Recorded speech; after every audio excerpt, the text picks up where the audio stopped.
Hi folks, you're with Tacitus today, your pushback channel, and thank you for joining this audio live stream. Please listen to this presentation as you would a radio broadcast. In this essay, I'd like to talk about the issue of knowing one's social status and one's position in society. Now, this of course has changed over time, but what is the source of our status or our rights or our protections? Or our status under the law. So is it clearly codified laws that can be examined and interpreted and arbitrated in a completely independent, apolitical court? Is that the source of our rights or social status? Is it just straight out the crassness of how much money you have or don't have? Is it is it your manners and your behaviour and your social your ability to behave well around others and again demonstrate good manners and consideration of your fellow citizens? Is it something else again? Is it the right to vote, for example? Is it the democratic process? Does it come from a Bill of Rights? Where does one's status come from? Is it implied in the sense of social classes and things like that? So once you start looking at where does one's relative status in society come from, it's a little more complicated. For example, there are societies that don't have clearly codified laws. The elites, if you like, prefer to have very vague laws that they can then interpret arbitrarily themselves with politicized courts, so they can interpret the citizens' behavior in any way they want and say, well, that's criminal. Why is it? Because we say it is. We make up. So it's effectively making up the rules as they go along and to whatever suits them. In other situations, the laws are codified very clearly. In other situations or societies, there's a Bill of Rights, which again has clearly codified. Or there can be underwriting documents that provide the overall architecture of society, such as, say, the Constitution of the United States. In Britain, there isn't a constitution as such, but rather laws that have been passed, and those laws are not only codified but interpreted, and they form, if you like, the overall architecture of what I suppose you could loosely call a constitution. Now, there are all sorts of ways of looking at where rights exist, and many societies have, certainly until really the 1900s, and even still today, have a very class-based. There are people who have certain level of confidence and self-assurance, wealth, position, power, influence, and they are the superior ones. And then there's those who have less of that power, influence, and so on, less confidence, and they can be assumed to have a lesser status. Now, we can call that status social power or something else, but the reality is that most societies have had a class. Going back to the days of the feudal lords, if you like, most of the world was pretty much built around that feudal serf and feudal lord type system, where a small group of people owned the land, and the serfs worked the land at the whim of the aristocrats. So now there are situations, some of them quite well documented, in Britain, for example, or England. This is when the British Empire was approaching its zenith. Less than 10% of the population could vote, so it wasn't a democratic society. Remember, democracy, as in universal franchise or even majority citizen franchise, has only come about in the last 100 or so years. So it's a rarity in historical terms. But in Britain, class became very much, or was very much, and had been very much a thing. Even so, the British had laws that gave certain rights to citizens, things like public footpaths and so on.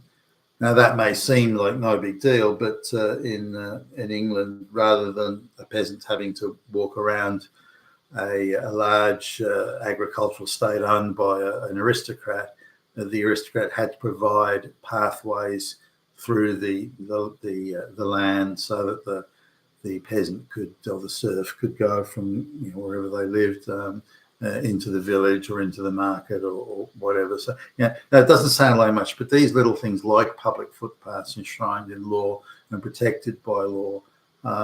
Even back in the day, if it came to illegal stoush, the courts would frequently find in favour of the peasant on those sorts of issues. But nonetheless, there was a big difference in social status, and people were expected to be aware of their social status and not acquire, as was termed back in the day, airs and graces that exceeded their social status. Don't you get so uppity, you low life. Now, the various other forms of social status came in. For example, people who had an education or those who didn't, those who could read or write or those who didn't, those who were excellent students or those who were not, and those who were very skilled farming or particular. There was a guy in England in the early 1800s called Lancelot Brown, or Capability Brown as he was known, and he was an expert designer of very picturesque gardens, for example, and he was in big demand. He spoke with a working class accent, and so he would always talk about the capability of the garden. He wasn't the most erudite guy around, but he was sought after. His skills were various other people had skills. Could be cartography, gentlemen amateurs that were designing navigational instruments, or were again gentlemen amateurs that were designing steam trains, and so there's all sorts of things, and people could rise above their status, but they had to do something to earn that movement from being a working class or a lower class person into being someone of social consequence and accomplishment and merit. This was where you would see the early signs of merit, which is why Britain did allow for that sort of merit, whereas many other societies didn't allow it. And the fact that Britain did allow it, England did allow this sort of rise up through meritocracy type approach, which is why the Industrial Revolution, because Britain was probably the only place in the world where you could go and see that sort of thing. That's why the Industrial Revolution kicked off in Britain, that ability to move out of your class based on some sort of accomplishment or achievement, or in this case, industrial innovation. Now, but the issue of social status still remained. It remains today. For example, the globalists assume the right to call everyone who disagrees with them a Nazi or a fascist. That gives them moral superiority, as they would see it, moral superiority to do that. So the least articulate, most poorly educated affirmative action flunky black lesbian can say, well, I have now moral, I may have nothing going for me, but I have moral superiority.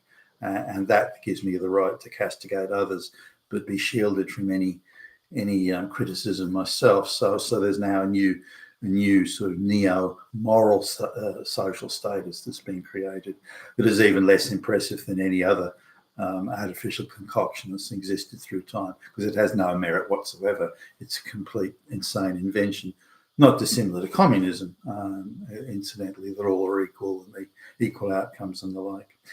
Now, one of the interesting things when Britain was still very much a class. Now, one of the interesting things when Britain was still very much a class society in the late 1700s or early 1800s, I guess. And this was displayed in the new colonies that Britain had. This could be in the American colonies before the Revolution, but also in Australia, particularly in Sydney,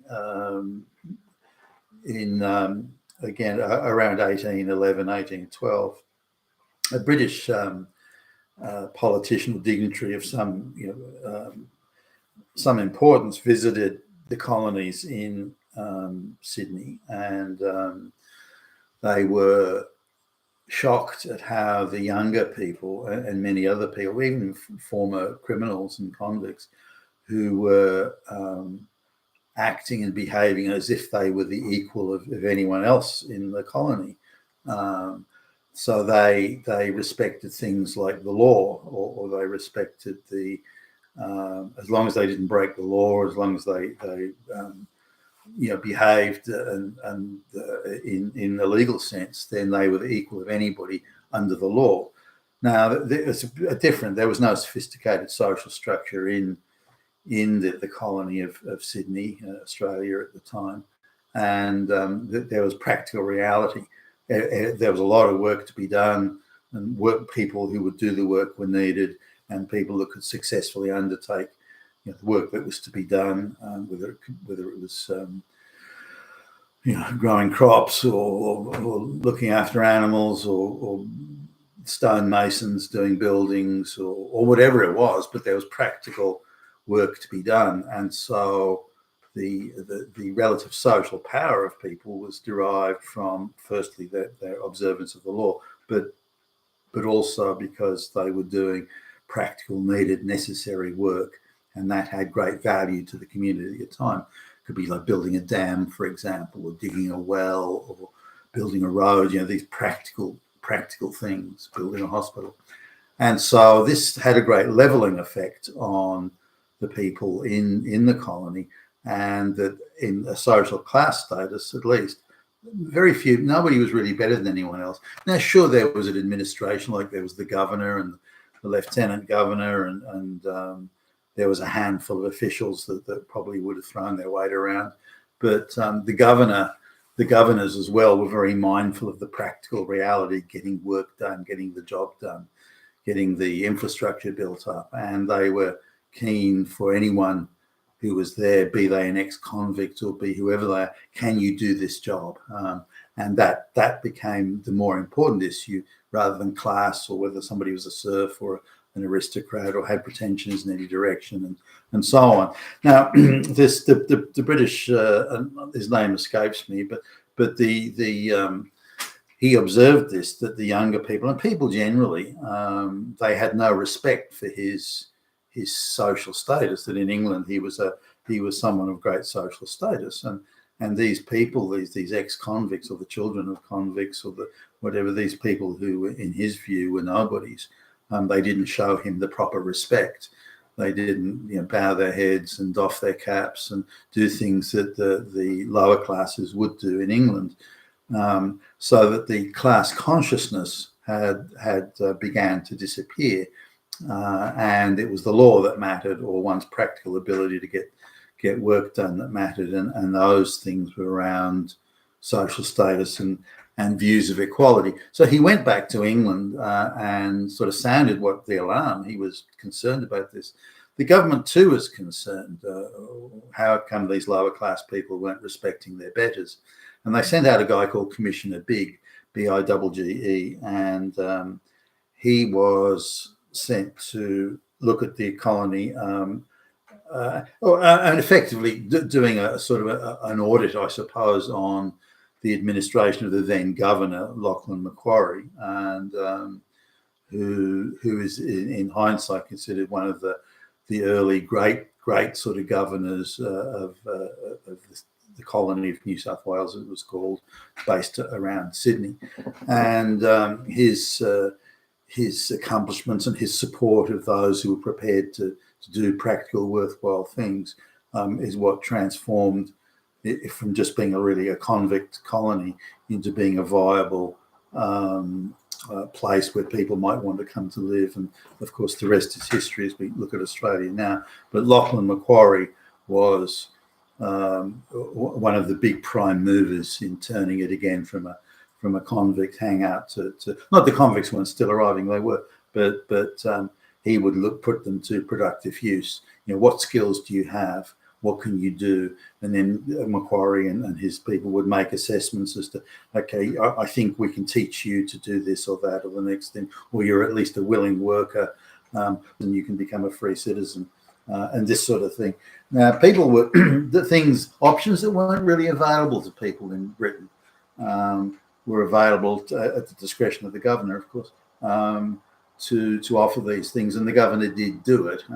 He was a very practical sort of man, Macquarie, And but this Commissioner Big was aghast at, again, that the lack of respect that he would go and talk to children that were, say, swimming in the, swimming off the beach or something like that, and that they treated him as if he was anybody else. He was just another guy, and he wasn't this very important aristocrat with great social authority and so on. So it illustrates that once you move away from ideology and into meritocracy, which is what was happening in the colony there at the time, and once you move away from class and status and aristocrats owning all the land and if you like subletting it to the peasants, once you move away from those sort of structures, then a form of equality takes place.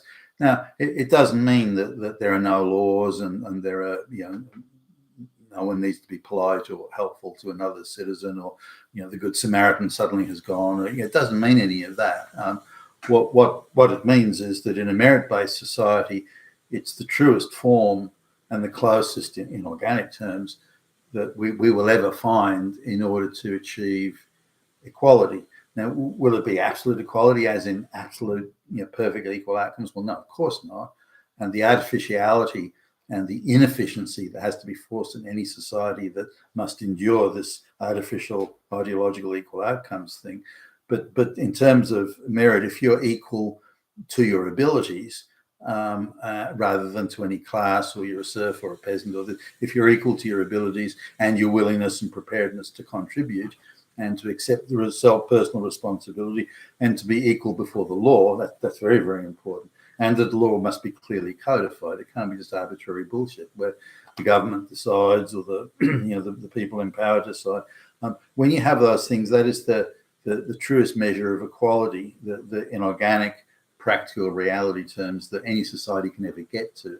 And I think the West had largely come close to achieving that before the globalist imposition of their ideology short-circuited. And now if we then look at universal franchise and everyone having access to things, for example, access to education, if we look at then universal franchise, and we can haggle over whether or not 18-year-olds should vote, or 21-year-olds, or where the vote should it be 18-year-olds, but only if they get drafted into the military, or something, those types of things. But nonetheless, universal franchise, then that too is a measure of the equality. Every citizen has a vote, and that vote will be truly, honestly, and accurately counted, rather than mysterious, mail-in ballots appearing in the middle of the night or something. As long as that's there, then that will be the closest we can get to equality. But if we look at Commissioner Big coming to Sydney in the early 1800s there, and in his view, and the view of parts of the British establishment, bear in mind this is like 1812, 1813, something like that. If we look at their alarm over this, that the superior social status of the aristocrats wasn't being properly recognised, or that people with the lower orders didn't know their place. They were riffraff, they were the mob, and if they acquired an undue degree of self-confidence, self-assertion, that they would then seek to supplant the elites, then you can see how social structure alongside other issues such as democracy and so on. But then that was an ideology of the day. The reality of the British Industrial Revolution and the fact that Britain, industrially at least and commercially and trading, ruled the world with a couple of small short breaks, ruled the world for like 140 years. That's an astonishing achievement from a small island with a small population. And yet, because they were the first to move toward a meritocracy, where you could transcend your social status through accomplishment and achievement, designing the steam engine or the spinning jenny or whatever the case may be, then that mobility in social status is what made the Industrial Revolution, what what made England great for that time. Now, they've lost it since, and we need to understand, I think, that the globalists are imposing a system on us that is not a meritocracy. It's purely an ideology, which results in effectively returning to, in essence, returning to this aristocrat and serf, feudal serf type relationship. And it's something we must prevent and stop at all costs. And I believe the presidency of Donald Trump will be the beginning of the end for that globalist ideology. You've been with Tasseless today, your Pushback channel, and thank you for listening.